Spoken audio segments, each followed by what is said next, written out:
Salut, c'est Trado. Voilà mon commentaire pour l'indice parisien, séance du jeudi 31 décembre. Alors la séance d'aujourd'hui m'amène à reconsidérer un petit peu le graphe et à faire un petit peu de ménage parce que parce que c'est l'heure. Alors exit les précédents canaux. Je vais faire le pari plutôt que nous sommes dans un biseau noir ascendant dont la base correspond en fait au précédent canal jaune. Je fais le pari que au lieu d'avoir comme référence baissier les intervenants, au lieu d'avoir comme référence baissière le canal, je pars du principe que ça va être la M7 au regard de ce qui s'est passé aujourd'hui.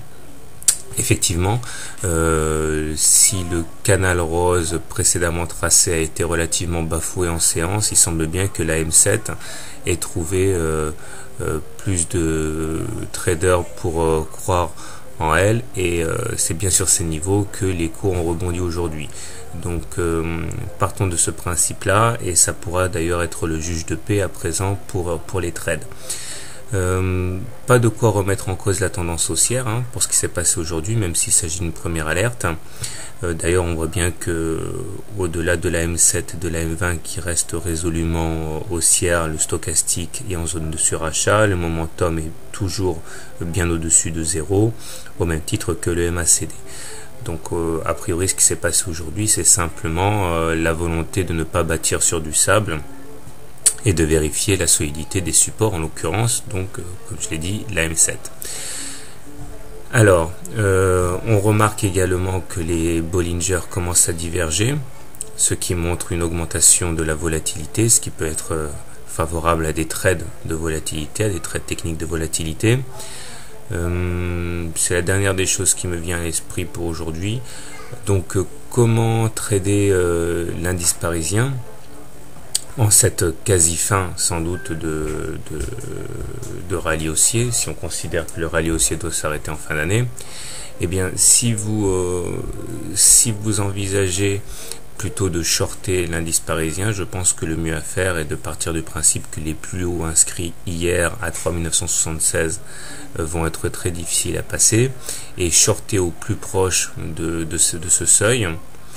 Le stop loss devant être placé selon votre degré d'agressivité en trading, soit au-dessus de 3976 en clôture, soit au-dessus du biseau hypothétique noir en clôture.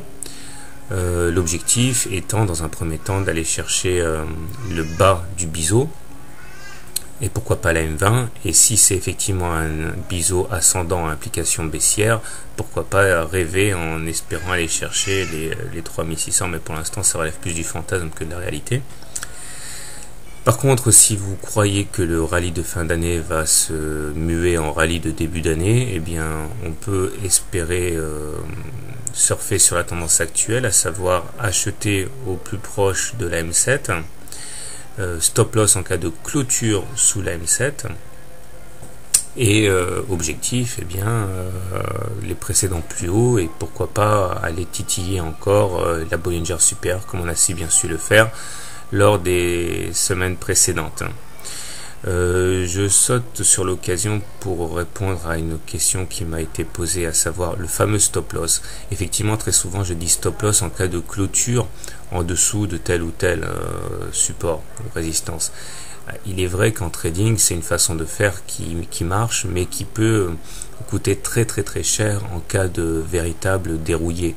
Par exemple, si on met un stop loss sous la M7 et que la séance fait -4 ou -5 à cause d'un accident, eh bien on a que ses yeux pour pleurer en voyant ses plus-values fondre ou son capital fondre.